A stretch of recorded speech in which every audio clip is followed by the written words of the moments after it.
Hello there everybody, Subata92 aka Nightmare, and welcome back to Rose Guns Days Season 2. In the last episode, we got to see Cyrus in some snazzy new digs, as well as helped clean up the 3 rambunctious Rugrats' house, and taught them that a clean house is a great house. All these little valuable life lessons. Now, let's move forward, shall we? Also, the voice that shall obviously, the voice of Morgana right here. I'm sorry, a face like that, and I'm sorry, no, okay, not judging by appearance. Okay, I am judging by appearances right now. That totally looks like a Morgana right there. Can't tell me otherwise. Okay, technically you can, but shut up. Before noon on a certain Sunday. Oh, I was invited to brunch with Madame Rose. By then, I was vaguely aware of what she represented, so I was incredibly tense. When I honestly told her how I felt, she giggled. Even I was tense about this role of mine at first. More than once, I was nearly crushed by the role that goes along with the name Madame Rose. However, names and roles have the power to make people be reborn. Oh, hey Claudia. This young shopkeeper, who was supposedly Rose's friend, spoke as she carried in some food. There are several samples of Japanese creative cuisine, something you hardly ever saw these days. For some reason, there seemed to be a lot of potatoes in it. I see, so the store's name, Koroimo Black Potato, isn't just for show. Definitely not.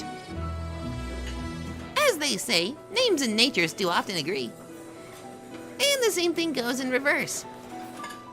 I think that when people are given names, they're reborn to match that name. I understand. That makes total sense to me.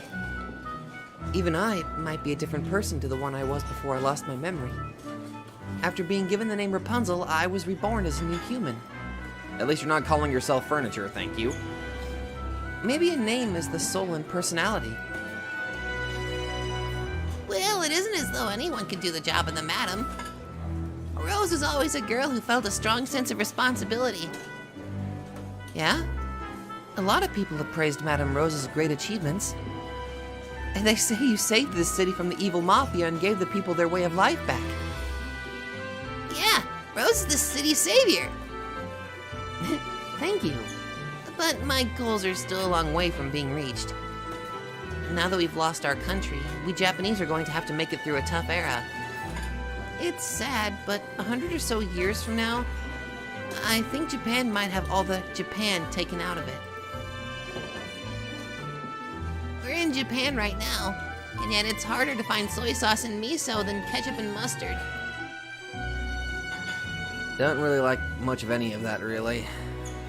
Maybe ketchup just a little bit, but not much. In this age, Japanese-style food is relatively expensive. In my eyes, this store had looked like a cheap restaurant of the good old days. But by now, it was practically high-class eating.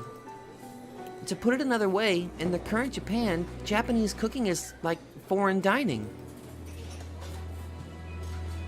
I'm not in politics or the military, so I can't take back Japan for us. However, I want to open a path to a society where fellow countrymen help each other.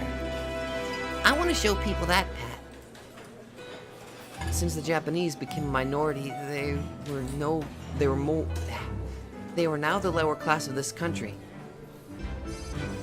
As the proverbs, only when basic needs are met can people spare decorum, and poverty brings simplicity imply. Just being poor weakens the heart. Huh. I hate to say it, but these days there's a widespread wretchedness in the Japanese people. Enough to make them willing to trample down anyone, countrymen or otherwise, to get what they need to survive. There's no getting around it. Try and put it as kindly as possible, it was an era where you got to starve until you died. Ugh.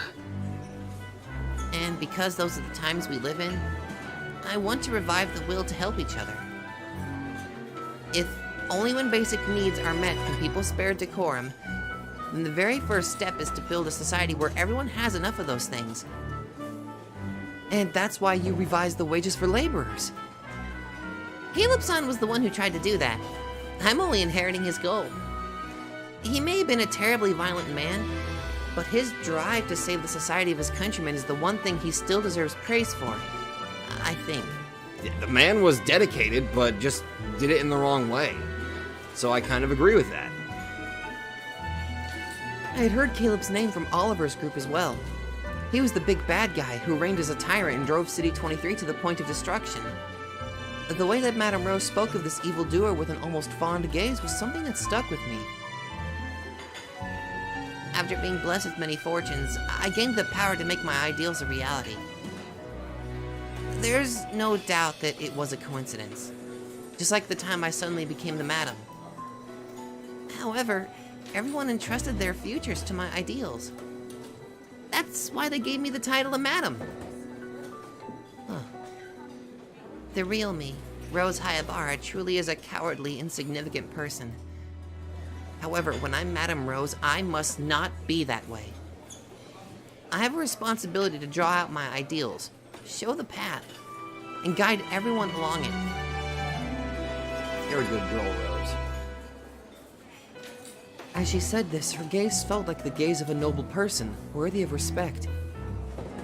Then, I directly asked her about her and the others. She told me everything without holding back. Jeez. That she controlled a mafia called the Primavera family. That force was the final power for protecting her countrymen, and that she had decided not to avert her eyes from that fact. People avert their eyes and pretend not to see it, but the criminal underworld exists. If everyone abandons that role, then thugs looking out only for their own self-interest will fill it. And that leads to misfortune for a great many people. Simply leaving the throne of the criminal underworld open might be considered irresponsible to the cause of peace. And so she refused to look away from that world, and that role. With an immense sense of responsibility to protect the society of her countrymen, she chose to sit in that throne herself.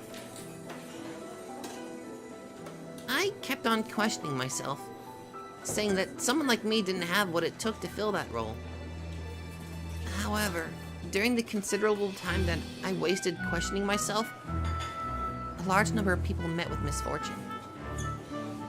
If I had accepted that I was Madame Rose right away, I would surely have been able to lower the number of pitiable sacrifices. Well, That's not true. It's because you had that time to question yourself that you became an excellent Madam. You mustn't focus on the past, even if it ended up burning up a shit ton of my potatoes. Nothing in the past was a complete waste, except for those potatoes. It's the collection of all those things that brought us to where we are today. Thank you, Claudia. aw. So wages are better, and there's a lot more people in shops here now. What do you plan to do next?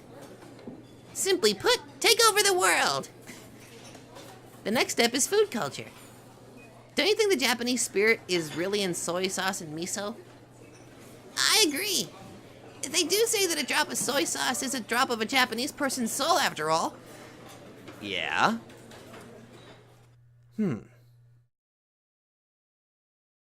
Oh. The distribution and production of Japan's food were destroyed in the Great Disaster. After that, large quantities of American and Chinese ingredients were imported, and Japanese food culture was on the brink of destruction. As Claudia-san just said just now, it was now a lot easier to get ketchup, mustard, and ingredients for Chinese food than soy sauce. The soy sauce and miso that the Japanese used to love are now scarce luxury items. Even the Japanese people all want to regain their eating lifestyles. I think food culture is the very first building block in the soul of a people. In other words, you want to see to it that a lot of soy sauce and miso get into circulation? That's right. If there's a lot of that going around, a lot of people will buy it. If there's lots of demand, then of course supply and production will stabilize and increase. The Japanese people have been poor, so they've kept buying cheap foreign ingredients, unable to afford expensive domestic goods. That's what started the vicious cycle of only foreign ingredients circulating and Japanese food producers going out of business. If we can change wages and rebuild the circulation of goods, you'll be able to protect your food culture, and you'll even save the food producers supporting it. Exactly. Next, I'd like to mobilize the solidarity of our countrymen to center around the rebirth of our food culture. If people don't drink miso soup every now and then, they'll forget they're Japanese. I've actually had miso soup before. It was different, but it was a nice little experience. Suddenly I'm in the mood for miso soup. It's been years. It'd be wonderful if the Japanese people could be glad to have been born Japanese. Aww. And that's the ideal you're striving for. That's right. Making that come true, or rather, clearing the path for that to happen is my job. Well, there are still a lot of tough things going on. There's still a lot of trouble remaining from the wage issue, too. And we're also having difficulties with the soy sauce and the miso issue. Well, I'm looking forward to it, Rose. I can't wait until I can sell food made with real soy sauce. By this point, Madame Rose no longer looked like just a sweet girl, slightly older than myself. She was a person worthy of respect, who had announced great ideals and was willing to sweat and toil to make them a reality. She's gotten a lot stronger, and I am utterly proud of that growth. It was just too impressive and divine a sight for someone like me, who couldn't even remember her own name.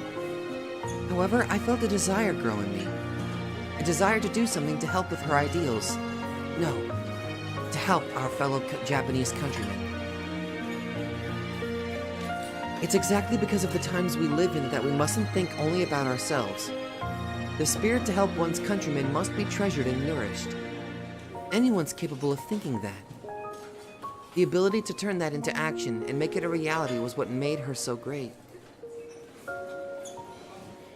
Oh. Is it time already? A man who had been mixed in with the customers and appeared to be a guard whispered into Rosa's ear and pointed at his watch. I'm sorry. It looks like the next item on my schedule is drawing near. Oh, is it? But I was going to serve a brand new potato dessert. Potato dessert? Please let Zell try some. Sorry, and please enjoy yourself. It must be tough. Is this a job related to making your ideals come true? More or less. By making wages large, too many people have gathered, and as a result, there are more and more people than there are jobs. Depending on their situation, it's gotten harder for some people to get jobs than before wages were lifted. A lot of people have been pouring into City 23 from all around. They've grown a bit too much, and we seem to be seeing more disreputable-looking people around lately. That's a problem, too. Life can be tough. But we can't throw in the towel. One by one, we've got to tackle everything head-on. Well, you're doing a good job, Rose, so I believe in you. Madame Rose placed a new $1,000 bill on the table and rose from her seat.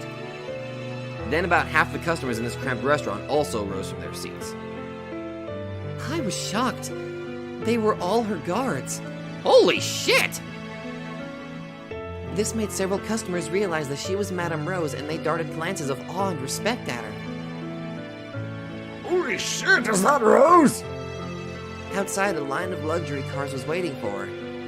A large number of guards welcomed her with a deep bow. As she left, her back was overflowing with the dignity of one who guided the society of her countrymen. Madame Rose is a really incredible person, isn't she? I'm a bit worried that she's working too hard. But that girl will bear the burden.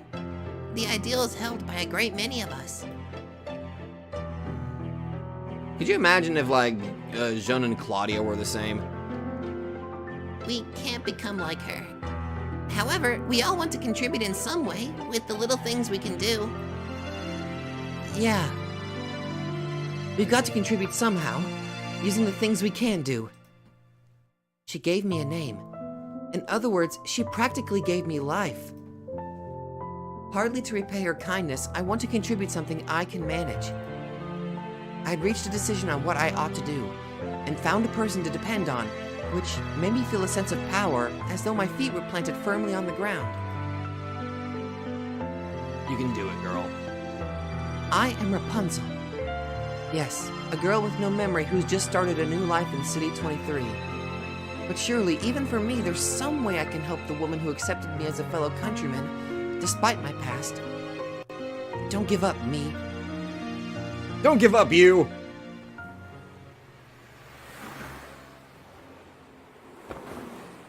Ah, forgive me. I wish at least your meals didn't have to be rushed. It's fine. I'm already used to it. Meiju-san has asked to speak with you about the recent matter. Huh? It's about time that we declare a clear position on this matter.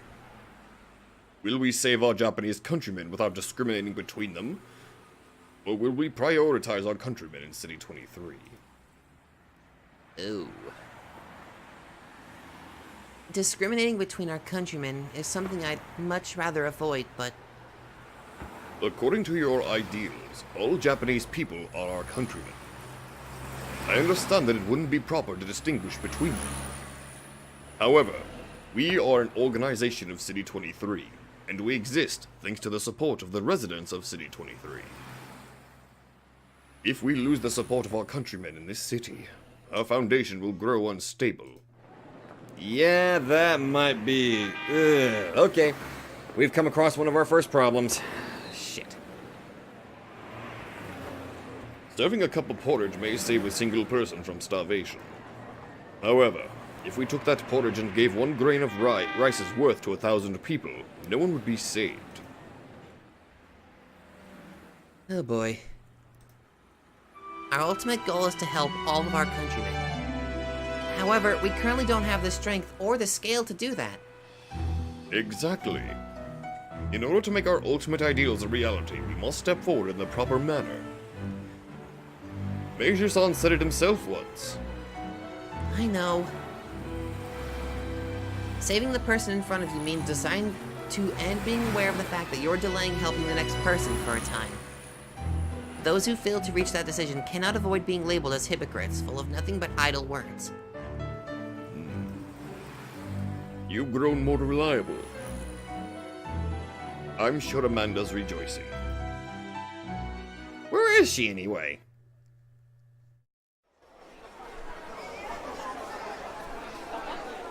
She can't be dead. Right?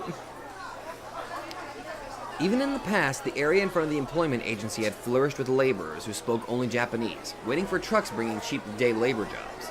However, the place is now filled with a crowd that put all the old ones to shame. They weren't just laborers from City 23. Beyond just Japanese people from other cities who'd heard about high wages, large numbers of Chinese laborers had also come rushing in, which meant that a large number of people were fighting over the same number of jobs.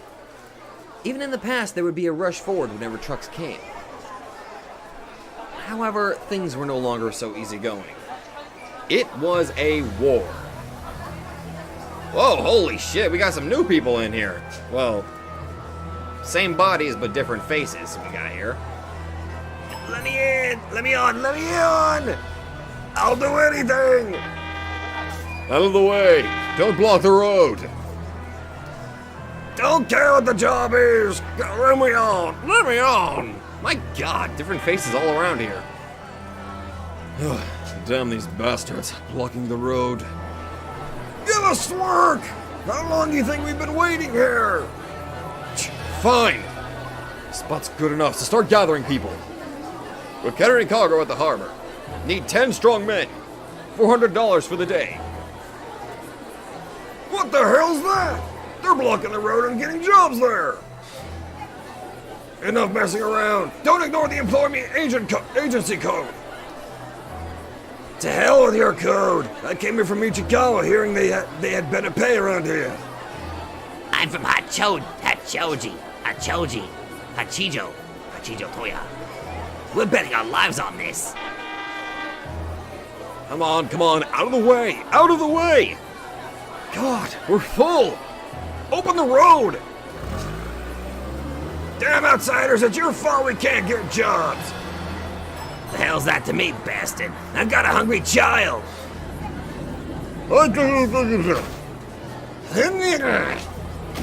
That's my best Chinese I got. What's wrong, Chinese bastard? Why'd you get fish through the trash in Chinatown or something? This place for the Japanese only, so get your Chinese asses out. Jesus Christ. Joe! I can't fucking believe it! Oh! What do you think you're doing, Chinese bastard? You're looking for a fight with me? Get out, China, and stop trying to steal our jobs. They're your jobs! Jesus. Oy. Okay, this is clearly not what I was prepared for. Yeah, it's an everyday thing at this point. A scuffle broke out in the crowd. Each side grabbed the other's clothes, insulted them, and spat out the acclamation of their pent-up emotions. The MPs at the entrance to the agency blew their whistles and came running. There were people who had apparently been punched and had blood dripping from their noses, as well as people curling up while getting hit with MP batons. There were people who ran away panicked, realizing yet that they couldn't make any money in the clink, and people yelling incomprehensibly. Now that the number of laborers had swelled thanks to the inflow, their frustration had reached a peak. Fuck. It was bound to happen, unfortunately. I hear another meaningless fight broke out in front of the employment agency. I've heard the same thing. It really is a shame. Everyone's frantic to feed their starving families.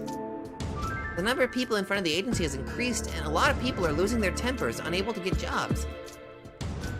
I believe those laborers who lived in City 23 from the start will not find this at all amusing. Even though wages have risen, the influx of so many people from outside means they fail to get jobs, and they never see the benefit. True. I understand how they feel, too. This is a transitional period. All types of reform undergo a period of disorder.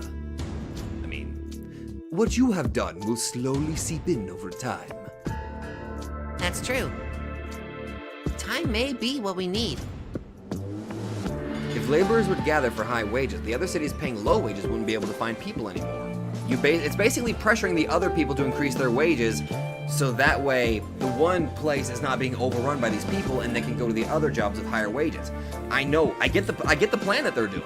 It's a risky one, but in the long run, it could effectively work. Of course, employers would have matched Rose's wage raises to continue gathering laborers. Unwilling to abandon their vested interests, they would hesitate to imitate Rose for some time. However, they would surely give up eventually. Right. When that happened, the wages for low-level laborers across Tokyo would reach a reasonable level. Until that time comes, problems are to be expected. It is sad, but the fact must be accepted. However, what saddens me is a different issue entirely. Rose already knew what... Oh, I'm sorry, Rose already knew what that was. To the laborers who had been in City 23 from the start, laborers coming in from other cities were enemies out to steal their jobs. Right. However, among those people, trouble with Chinese men had been particularly strong lately. It was hardly unexpected. They were a different race with a different language and customs. The Japanese people, they stood out far more than Japanese men from other cities. Because of that, it was easy for those people to face the brunt of any disturbances, which is sad. Conflicts with foreign laborers during recessions happen in countries all across the world. Yep. If left alone, this could develop into a situation that harms Chinese-Japanese friendship. Though we live in the same city, we are different races with different cultures. Yes. If we lose our sympathy for each other, it will probably lead to negative results. Yeah. Both Primavera and the Golden Dragon Society were organizations of the criminal underworld. If the situation continued to worsen, the relationship between the Japanese and Chinese continued to grow more dangerous, then both organizations would face demands to take revenge against the other. Both Rose and Meiji were calm and composed and didn't want a feud. However, both Primavera and the Golden Dragon Society had established their organizations thanks to the support of the inhabitants of their own turfs. If Chinese-Japanese frustrations grew too big, both sides would have to respond to demands from supporters, which could result in conflict, unfortunately. Even though the leaders of both camps didn't want a feud, it was still possible for one to break out. Partly to make it possible to maintain their own positions, they needed to suppress any further trouble. In any event, we believe that the prime cause is the employment agency becoming overcrowded and lawless. I agree. We have the same view. And so, I have a proposal for you all today. Let's hear it. Why don't our two groups take joint control of the maintenance of public order in this place? When there is trouble between Chinese and Japanese, let people from both sides cooperate, listen to opinions from both parties, and mediate. I believe this is a world peace-style solution, in accordance with the ideas of the United Nations. My apologies, but the employment agency is not in the Golden Dragon Society's turf. The brackish waters on the border of Chinatown would be one thing. However, we cannot simply accept a proposal which stations GDS forces at the agency, which is clearly within Primavera's turf. Oh? The Golden Dragon Society has no turf. If our countrymen are in trouble, we will save them no matter where they are. Be they in Tokyo or New York. I forgot how to English there for a second. It is that simple. Oh dear. Different definitions of turf between Japanese and Chinatown forces had been a smoldering issue ever since the days of Caleb. The Japanese tended to decide turf with a map. All problems within that turf were their own responsibility. And on the flip side, they showed no concern over any trouble occurring outside their turf. And so, they had an irresponsible side, unwilling to get involved when one of their countrymen was harmed, as long as it happened outside their turf. For the Japanese, it's very natural to look at a fellow countryman being harmed in the country as partly their own fault for going somewhere so dangerous. Fair point. However, Chinatown was different. To them, it was their fellow countrymen that ought to be protected, not some area on a map. So if a Chinese person was harmed, they would intervene no matter who claimed to own that turf. The Americans probably had similar feelings on the matter. The difference of basing your principles of turf or your countrymen. Arguing which was right would be a waste of time. The important point was that the two neighboring forces had different understandings on the matter. We have no desire whatsoever to encroach on Primavera's turf. This is merely a proposition to save countrymen of both sides fairly, and concretely show Chinese-Japanese friendship. However, during this past year, Chinatown expanded fiercely. They used their considerable financial muscle to buy up one shopping district after another that had been laid waste by Caleb. Richard had always viewed Chinatown's expansionary inclination as dangerous, and he claimed that they would eventually drive out the Japanese colony. So to him, this proposal that would lead to further expansion of the GDS's power wasn't acceptable at all.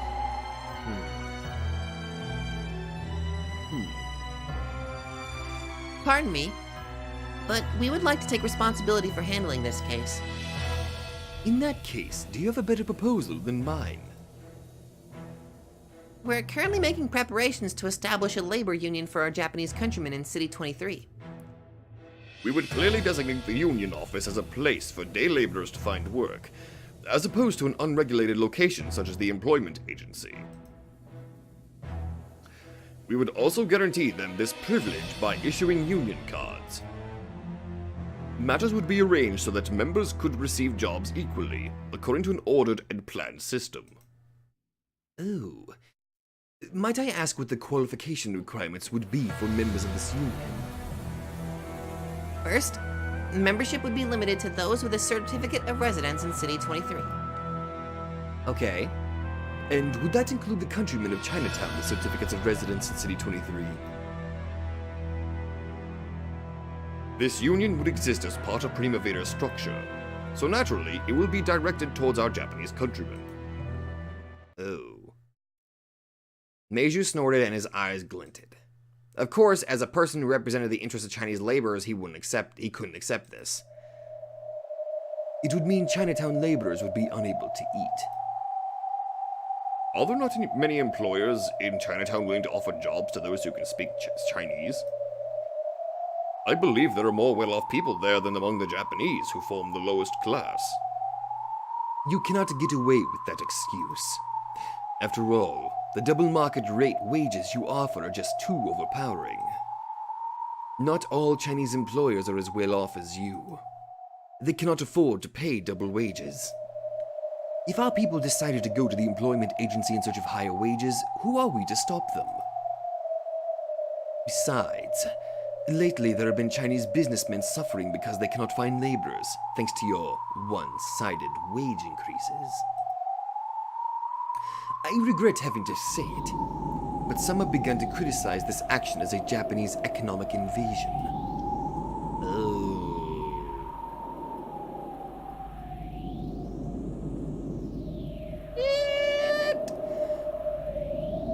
This was a matter that had also worried Meiju from the very start.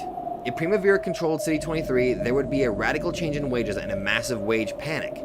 However, he had decided at the time to support Primavera even if he had to postpone dealing with that matter, since Caleb was too dangerous and needed to be defeated.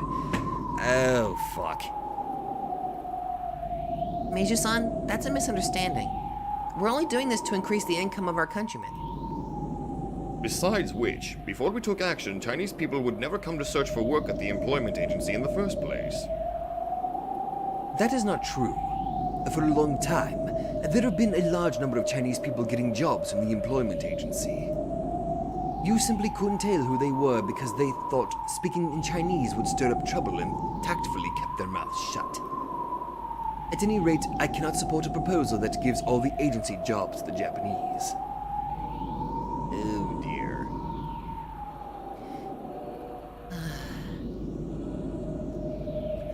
In order to gain the benefits of those special offers windows, our countrymen prepared a large sum of money, as though squeezing their own blood out to do it. To us, we're simply collecting on our investment. Your interpretation of the special offers window is too broad. To Primavera, the argument went like this. The special offers windows belong to them. Therefore, they were free to distribute the jobs gained through it to let whomever worked for whatever wages Primavera pleased. However, Chinatown had a different view. The special offers window was nothing more than the right to steal project funds by passing on jobs. It did not contain the right to exclude their Chinese brethren from the end laborers. Okay, here's where the conflict comes up. Of course, Meiju understood why Rose had wanted the special offers windows, but even so, he couldn't abandon his duty as a representative of his countrymen's interests. Fair point. He's not letting, friendship block the way. Let me say this. As a representative of Small Rock Chinatown, Let's hear it. we would like you to abandon this plan for a City 23 Japanese labor union. If you were to carry out this plan, we would have to take proper defensive measures to protect the lifestyles of our countrymen. And by defensive measures, you mean...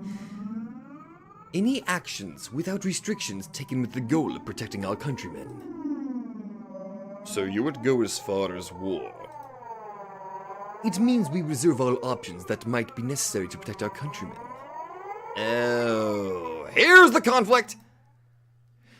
And which of those we choose is for you to decide. In other words, no matter what the result is, the responsibility lies at your door. Well, fuck! Meiju honed his words and slammed them against the other two. It was an unshakable responsibility to protect one's countrymen. A splendid threat to uphold that responsibility admirably. Considering the GDS's position, this was extremely natural. It was hardly an unpredictable reaction. Of course, Rose and Richard weren't so naive that they assumed he would agree to this proposal easily. Please forgive me. Once again, we are both doing our jobs. Though we may exchange cold words, we are still friends. I wouldn't want you to misunderstand. Of course. Given your position, it's only natural for you to say that. So, we have another proposal to make in the hopes of gaining your approval. Let us hear it. We propose the concurrent establishment of a City 23 Chinese labor union. What do you mean? Both Japanese and Chinese people go to the employment agency. We're fully aware that it would be unfair to just let one group have all the jobs. If a union to distribute jobs to the Japanese is to be established, then the same thing ought to be established for the Chinese as well. An interesting proposal, but as you know, we possess no special offers windows. We have no negotiation pipe to the American occupying forces, much less to their higher levels. We wouldn't be able to obtain those special offers windows for any amount of money. The occupying forces in American Army-run districts didn't take a favorable view of the expansion of Chinatown's influence. It would probably be difficult to set up a direct pipe between the Chinese and the Americans. Well, what if we butter them up? Maybe we can try to figure something out. That's why when Caleb showed interest in dealing for the special offers windows, Meiju had wanted to support him and get a piece of the action. However, Caleb had rejected Meiju's offers to supply funding. Later on, the group they'd allied themselves with, Primavera, acquired enough financial clout to make assistance from Chinatown unnecessary. They had started buying up to City 23 special offers windows without Meiju's support. First, I want to make it clear that we intend to use the special offers windows we hold to repay our countrymen. Acknowledging that is no different than allowing for the exclusion of Chinese laborers. As long as we have no special offers windows of our own, that is. That's right. If Chinatown had their own special offers windows, we would have no objections to them using those to support Chinese laborers. We are prepared to sell your group some of the City 23 special offers windows we possess.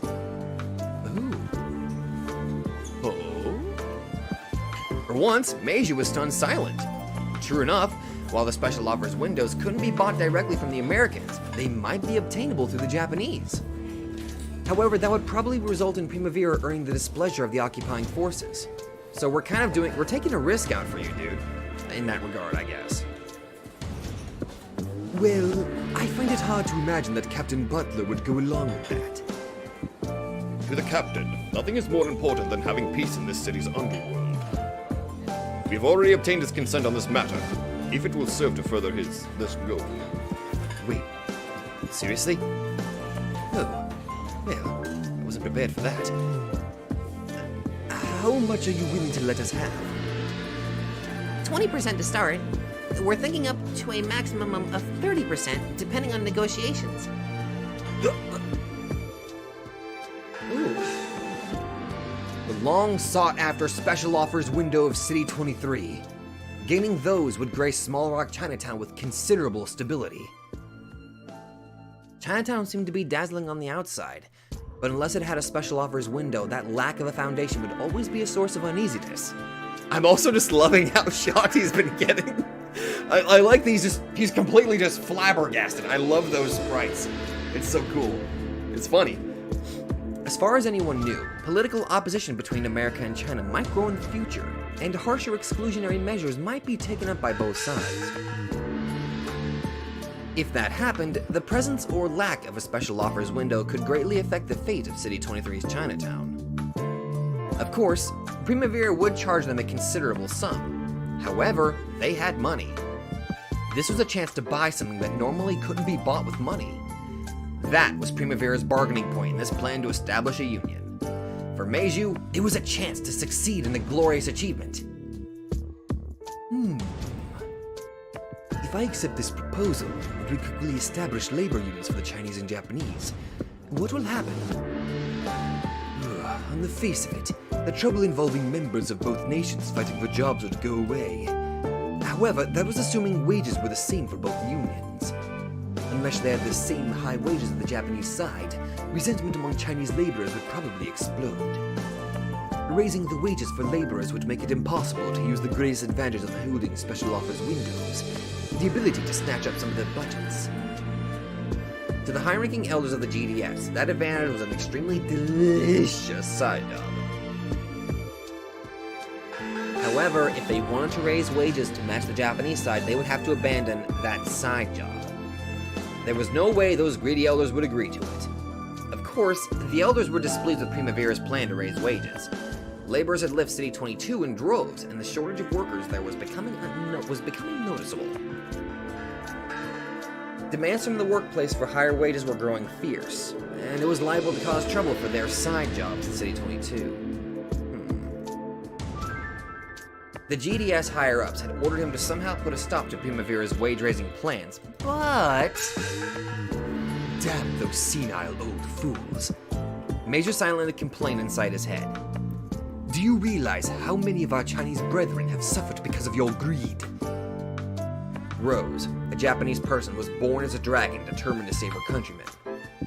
We need a Chinese dragon to be born as well, to save ours. The only one who can spell out that ideal and make it a reality Is our young lord. The special offers window sought to be bought, whatever the monetary cost. We ought to deal with Primavera. We can let our brethren within City 23 receive the benefits of higher wages too. The problem is our brethren in City 22. What better than to use this chance to raise wages in City 22 as well? Haven't you cheated your way to enough money already? Isn't it time to return the benefits of the special offers windows back to our countrymen? At any rate, only the greedy Council of Elders would be a bottleneck. Come on, Meiju, join us! Join us! We'll team up together and defeat the elders.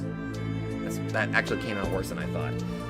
However, I'm sure the young lord will be able to keep the council quiet. It's about time the elders learned that they can't take their money with them to the other side.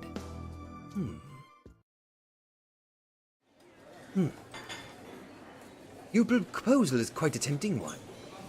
However, it will be a difficult decision. I would like to be given some time. My apologies, but we'd like to have the first premise of this deal be the swift approval of the labor unions from our countrymen. Our countrymen want stable wages and a stable way to get them as quickly as possible. Because of that, we have to resolve this issue as fast as we can. Our proposal to share the special offers windows we suffered so much to buy is dependent upon receiving immediate approval for the establishment of unions.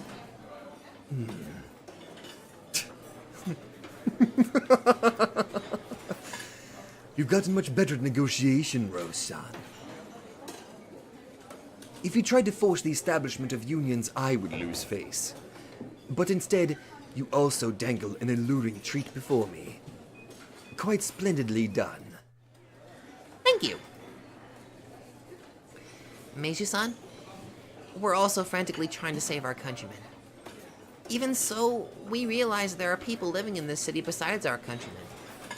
So, instead of advancing matters on our own, we've come to you with a proposal like this.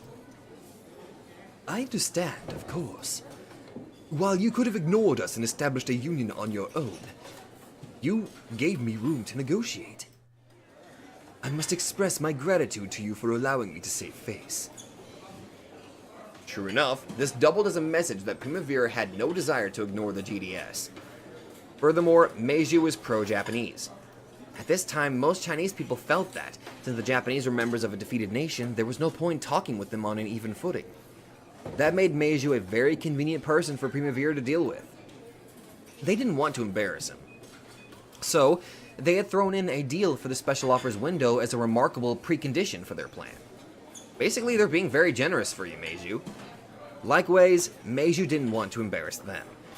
They were a new power of uncertain strength. If a feud were ever to break out between them and the GDS, Meiju would bear all the responsibility. He had to preserve a loose relationship while still letting Rose save face. So, we will each build unions and give jobs from our respective special offers windows to our respective countrymen. Together, we'll be able to hand out excellent wages to everyone. With your assistance, we can make that ideal come true in City 23. On a personal level, I greatly sympathize with your ideals. However, without time, there will be no way to arrange matters on my end. Can't you give me some time, so I can make some adjustments that would lead to a satisfying conclusion for us both? Of course, it would be intolerable for you if I use this as an excuse to waste time. That's right. This is a now or never emergency in City 23. And so, I would like to have this be a gentleman's agreement based on the personal trust you and I share.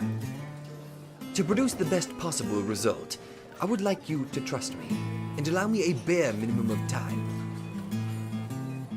How much time are we speaking of? It will approximately 33 years, 33 days, and 33 months. What? I cannot give you a concrete answer, but I'm fully aware that you have no time either. Can't you compromise on this point, on the basis of the trust between fellow members of City 23? Understood. Rose, it would be better to set a limit. Let's put our trust in Meiji-san. I believe our trust and coexistence are what will bring peace to this city. You have my thanks, Madam Rose. I promise that we will not break your trust. Thank you, Meiji-san.